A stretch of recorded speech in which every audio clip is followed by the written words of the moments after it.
The Remember the Removal bike ride is tough on the riders, both physically and mentally. They'll ride several hundred miles in the heat of the summer across 6 states in over 3.5 weeks. Many of the riders say there's something special about this part of the country, the original Cherokee homelands. They found a feeling of belonging and a deep sense of loss, and that helps push them forward. It was pretty moving when we first started seeing the hills, and you started thinking, these are the same hills that my ancestors looked at, for thousands of years, and they walked around in here, and they lived here, and they're buried here. I think we all in the van, we all kind of felt it. It was kind of like felt like we were home a little bit. Getting to see all the historical sites and knowing that my ancestors walked along the trail and that I'm retracing their footsteps. It's amazing that we have this opportunity to do this. Oh, yours. That's good. I got mine. Or you're in pretty tired. I'm pretty tired. It's kind of nerve-wracking. It's the first ride.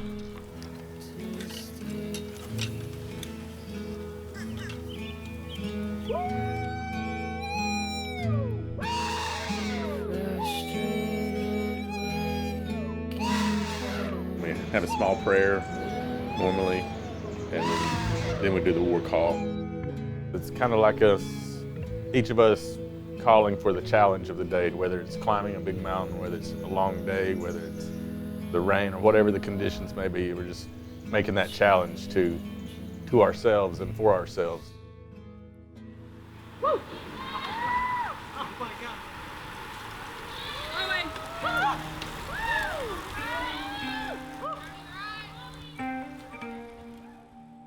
I found mine, part of my family. This is Ellis Sanders Harlan. He's from Georgia. I guess these numbers mean like the 4 means that's the number of Cherokees that were with him. The 1 is the number of white people, and the 0 is the number of slaves that were with him. Alex actually translates to Elec in Cherokee, and the name Alex is actually passed down through our family. It's pretty cool because this is the last time we're spending in the Old Nation. After we're getting ready to cross the ferry, and we're gonna see what they saw when they were leaving for the last time. We're gonna see the mountains for the last time, and after that, it's just gonna be following the trail. It's gonna be no more time spent in the Old Nation. So today we go up Cumberland, and it's one of the more difficult days. It's one we train for, but it's hard to train for something like this when we don't have anything like the geographic stuff where we're from. When we hit the Cumberland Gap, it's going to be ridiculously hard because it's just going to be going uphill. It's huge, and it's going to take a lot of mental and physical ability. Going up Cumberland without stopping is going to be a challenge. Today we are finally going up Cumberland Gap, our big, huge mountain, and it's a pretty big day. I think we're ready. Yeah. We train on a lot of hills. We will see struggle from probably everyone because I don't think you can ever truly be ready for Cumberland Gap unless you've already done it. Today's the day. Today is the day we climb Cumberland.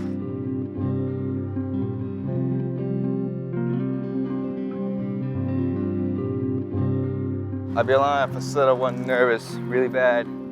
So far, long gradual incline. We're rolling into it. Doesn't look too bad so far.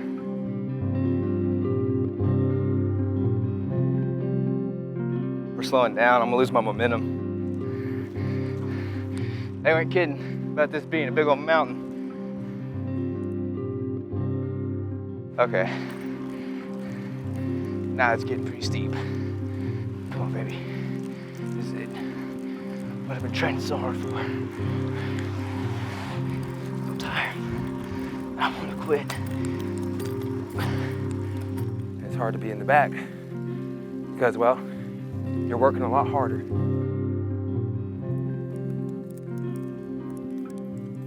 We're gonna ice it and take some medicine and see how we feel. I just don't want her to hurt it any more than she has. I'd still like to be able to say that I made it up Cumberland, and I can't say that.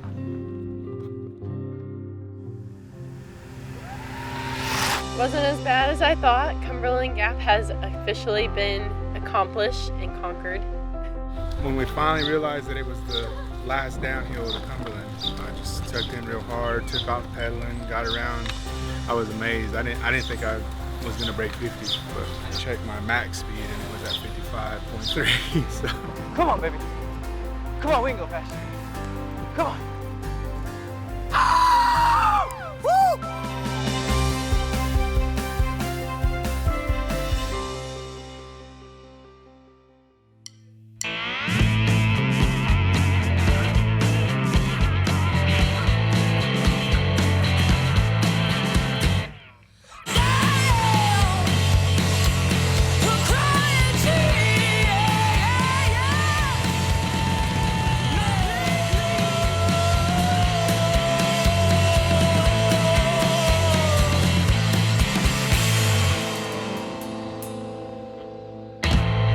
From New Echota, Georgia, we went from there our first day to Red Clay, Tennessee, which was another capital that they had before removal. We spent, I think, 4 days in Tennessee. We were in Kentucky for a couple days. We made it across Illinois in one day. And we've been in Missouri for the past, I think, 3-4 days. Missouri is treacherous. One of the roughest places you can go. It's got rough roads. Most of the kids just call Missouri misery.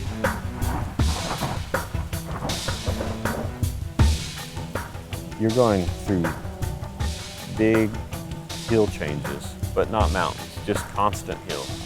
So you don't ever get any relief. I keep having to push my helmet down so the rain wouldn't sting my eyes. At one point we were going down a really steep hill, and I swear I went down that whole hill with my eyes closed. You're tired, difficult, discomfort and pain, and your butt hurts because you're sitting on a seat all day. Physically, mentally, emotionally, I've never been challenged like this in my life. I just always think about, my ancestors and, like, I can do this. It's been a really enjoyable experience, and I'm looking forward to being able to say I did it, I finished it.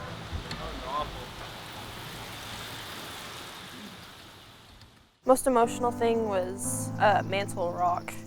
That was really emotional, just being under there and realizing that we're sitting where all of our ancestors are sitting.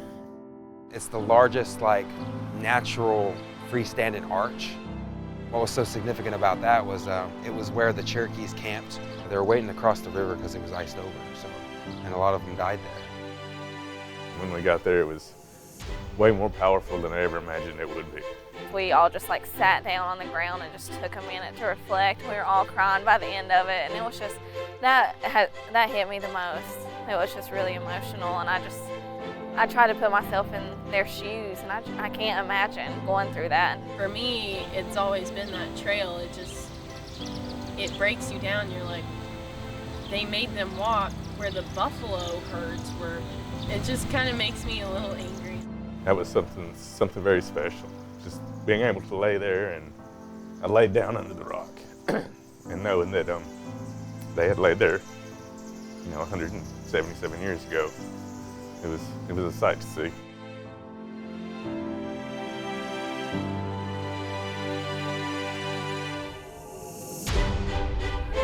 We had a really neat experience going out to the Katua Mound and just being spoken to. And we were standing at the center of the mound, which was where the council house was in Katua, which was the first, the mother town of the Cherokees. And one of the things he said, all of our grandmothers and our grandfathers are buried here.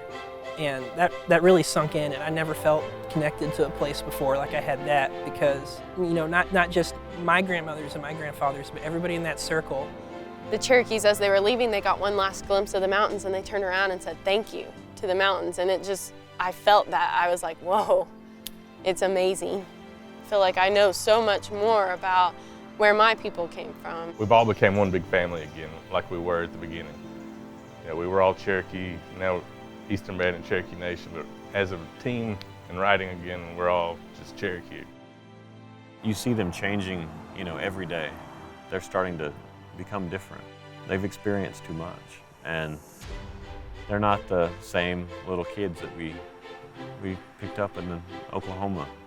When they ride back into town, they're a little more mature. They get the idea of the finality of life and the importance of each other and the responsibility of that.